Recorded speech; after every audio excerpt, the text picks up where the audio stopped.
দাওয়াত ও তাবলীগের এই বিশাল মেহনতের ব্যাপারে, ভারতের মাওলানা সাদ সাহেবের গুমরাহির ব্যাপারে দুনিয়ার সকল উলামায়ে কেরাম ইজমা হয়ে গেছে। সুতরাং যে এতাতিরা উলামায়ে কেরামের মুখালেফত করছে তারা নাজায়েজ কাজ করছে।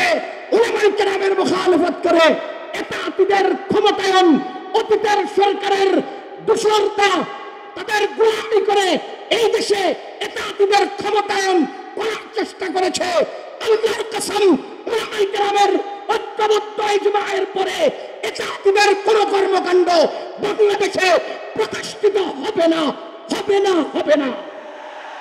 অতি সংক্ষেপে বক্তব্য রাখবেন বিশিষ্ট আলেম দ্বীন মাওলানা মুফতি নোমান কাসেমী। আসসালামু আলাইকুম ওয়া রাহমাতুল্লাহ। ইন্নাল হামদালিল্লাহ ওয়াস সালাতু ওয়াস সালামু আলা রাসূলিল্লাহ, আম্মা বা'দ। সম্মানিত উপস্থিতি, মুরব্বিয়ানে কেরাম, কিতাবে একটা কায়দা পড়েছি, লা ইয়াজুজু মুখালেফাতুল ইজমা। যখন উম্মতের কোনো বিষয়ে ইজমা হয়ে যায় তার মুখালেফত করার কোনো সুযোগ থাকে না। নবীজির সরাসরি হাদিসের মুখালেফত সাহাবিগণও করতে পারতেন না। সাহাবিগণের ইজমা এর মুখালেফত ইমামগণেরও করার সুযোগ নাই। ইমামগণের ইজমা এর মুখালেফত পরবর্তী উলামায়ে কেরামেরও করার সুযোগ নাই।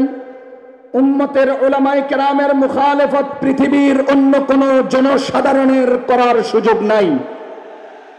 দাওয়াত ও তাবলীগের এই বিশাল মেহনতের ব্যাপারে, ভারতের মাওলানা সাদ সাহেবের গুমরাহির ব্যাপারে দুনিয়ার সকল উলামায়ে কেরাম ইজমা হয়ে গেছে।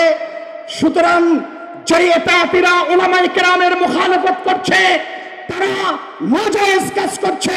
উলামায়ে কেরামের মুখালেফত করে এতাতিদের ক্ষমতায়ন, অতীতের সরকারের দোসরতা, তাদের গোলামি করে এই দেশে এতাতিদের ক্ষমতায়ন করার চেষ্টা করেছে।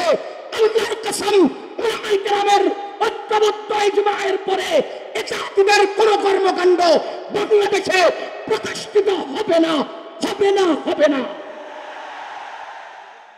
মনে রাখবেন, ভারতের সাদ সাহেব 1 মিনিটে এই সমস্যার সমাধান করতে পারে। আমরা এই বিশাল মজমা থেকে সুস্পষ্টভাবে বলছি, সাদ সাহেব তার গুমরাহির সুস্পষ্ট ব্যাখ্যা দিবে। আর বাংলাদেশের এতাতিরা 2018 সালের 1 ডিসেম্বরে যে সন্ত্রাসী আক্রমণ করেছে তার সুস্পষ্ট ব্যাখ্যা দিবে। এর আগ পর্যন্ত এতাতিদের সাথে কোনো আতাত নাই, আতাত নাই। আমাদের এই মজমায় আমরা চাই মুরব্বীদের পক্ষ থেকে ঘোষণা আসবে যে আমরা সরকারের নিয়ন্ত্রণের বলয় থেকে বের হয়ে আমাদের দেশের সমস্ত দ্বীনি কার্যক্রম পরিচালনা করতে চাই। আল্লাহ এই মজমাকে কবুল করুন, মুরব্বীগণকে কবুল করুন, আমাদের সবাইকে কবুল করুন।